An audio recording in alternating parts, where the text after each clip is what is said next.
მოგესალმებით მეგობრებო. ვაგრძელებთ ვიდეო გაკვეთილების სერიას მოდულიდან გენიალური გონება.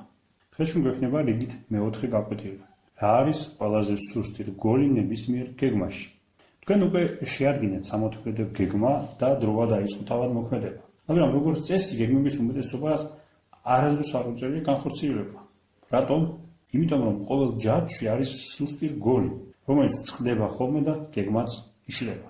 ყველაზე სუსტი რგოლი ნებისმიერ გეგმაში კი ვართ ჩვენ. რატომ ვერ ვაღწევთ დაგეგმეს? იმიტომ რომ ჩვენ არ ვითვალისწინებთ იმას, რომ ადამიანი ვართ და ჩვენი ქმედებები იმართება გრძნობებით.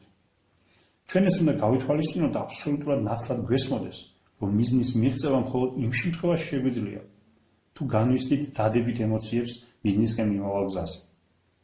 მაგალითი, დაუშვათ ჩვენი მიზანია კარიერული ზრდა და დირექტორთან თათბირზე განხილება საინტერესო პროექტი, რომლისთვისაც ხელის მოკიდება არავის არ უნდა. ახალი პროდუქტის, ვთქვათ, რეაქტიული კულტივატორების ხაზის გაკეთვაზეა საუბარი. თქვენ ხვდებით, რომ ეს თქვენი შანსია და მშვიდად ამბობთ. მე მზად ვარ ავიღო ეს პროექტი. დირექტორი კმაყოფილია, იქვე ყალიბდება ჯგუფი, რომლის ხელმძღვანელობას თქვენ ნიშნებით. წარმატების შემთხვევაში თქვენ გარანტირებული გაქვთ დაწინაურება და ხელფასის მომატება. ყველაფერი მშვენივრადაა. თქვენ სიხარულით მიდიხართ სახლში და უყვებით მეუღლეს თუ რა მაგარი ხარ. მეორე დილით თქვენ მიდიხართ სამსახურში და აღმოვაჩენთ შემდეგ ფაქტებს. თქვენ აზრზე არ ხართ რა არის რეაქტიული კულტივატორები და რისთვის არის ისინი საჭირო. მთელი ინფორმაცია მასზე მხოლოდ ჩინურ ენაზეა. თქვენი ხელქვეითები თვლიან, რომ ეს სულელური პროექტია და მისგან არაფერი არ გამოვა. თქვენ ხვდებით სხვა განყოფილების უფროსს, რომელიც ძალიან გახარებულია, რომ ეს პროექტი მას არ აგიდეს. და ყველაზე მთავარი, თქვენთვის სრულიად მოსაწყენი და უინტერესოა ამ ყველაფერში გარკვევა. დღეს მისდევს, საქმე კი წინ არ მიდის. კულტივატორები არ იყიდება. ყოველ კვირას თათბირზე თქვენ ძლივს ამოღერღავთ ხოლმე, რომ მუშაობთ და გავთ გარკვეული წინსვლები. გადის დრო, შედეგები კი არ ჩანს. თქვენ უკვე არ გინდათ დილით სამსახურში წასვლა, ხოლო სამსახურში კი იმას ელოდებით, თუ როდის ამოიწურება სამუშაო დრო. კულტივატორებზე უკვე გული გერევათ. ნახევარი წლის შემდეგ პროექტს ხურავენ. თქვენ ცუდი თანამშრომლის იარაღი გეწებებათ, კარიერული წინსვლის საქმე კი ფაქტიურად დასამარებულია. ახლა დავაკვირდეთ, სად არის შეცდომა ამ ისტორიაში? შეცდომა იმაშია, რომ თქვენ დაარღვიეთ წარმატების ერთ-ერთი მთავარი კანონი. არ კეთეთ მხოლოდ ის, რაც თქვენთვის საინტერესოა.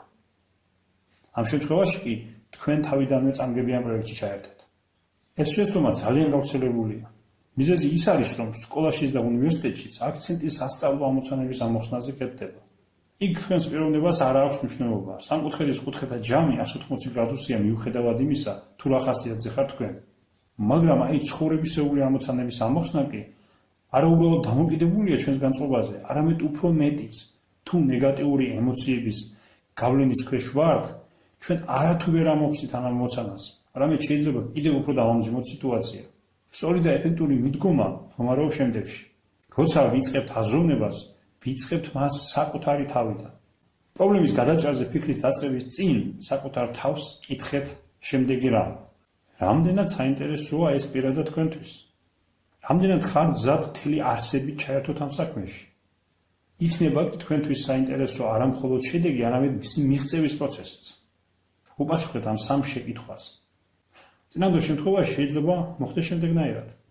თქვენ მიდიხართ პლაჟზე კოლეგასთან ერთად, ის იხრის და ხედავთ, რომ მაგარი დაკონთული და ნავარჩევი სხეული აქვს.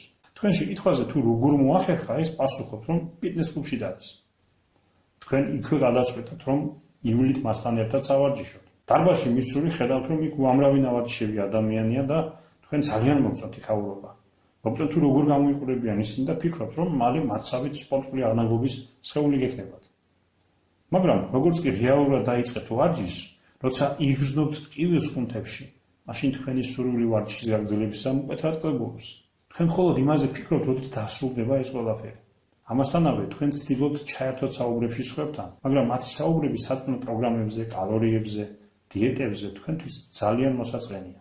ერთთვიანი ტანჯვის მერე თქვენ მიდიხართ საქმესთან და შერწმუნებული ხედავთ, რომ ფაქტიურად არაფერი არ შეცვლილა.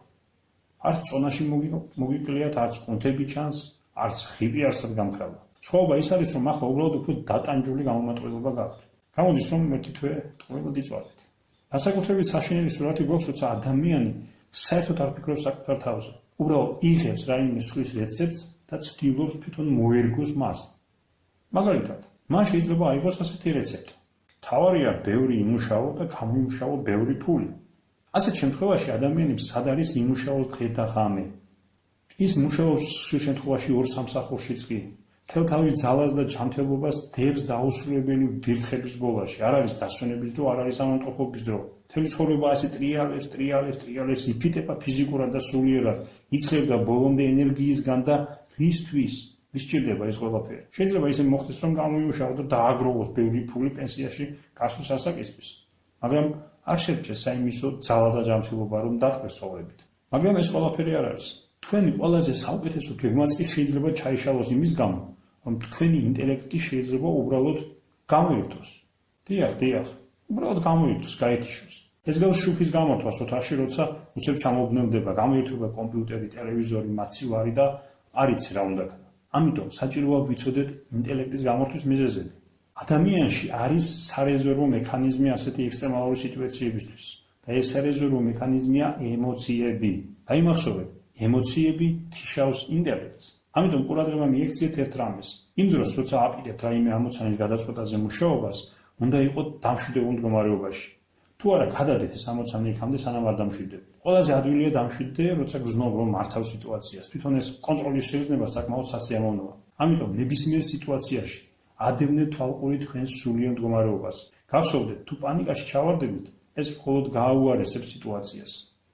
მაშასე, მოდით გავაკეთოთ ერთგვარი შეჯამება დღევანდელი ჩვენი აი ამ მოკლე ვიდეოსი. პირველი, ყველაზე სუსტი რგოლი ნებისმიერ გეგმაში ვართ ჩვენ თვითონ.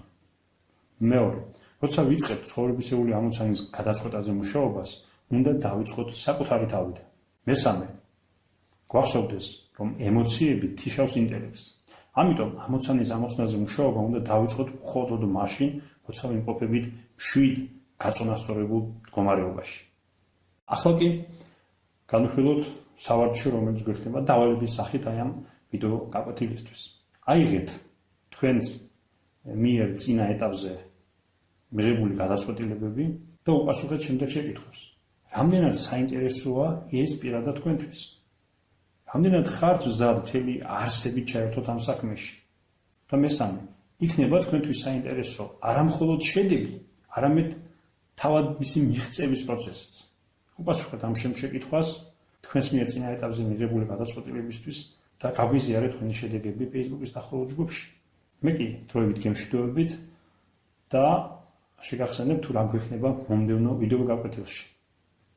მომდევნო ვიდეო გაკვეთილის თემა იქნება როგორ შევაფასოთ ჩვენს მიერ მიღებული გადაწყვეტილება, როგორ გავარკვიოთ რამდენად ეფექტური იქნება ის. მაშასე დაელოდეთ ძალიან საინტერესო მომდევნო ვიდეო სესიას. მე გემშვიდობებით, ჩვენ აუცილებლად შევხვდებით მწვერვალზე.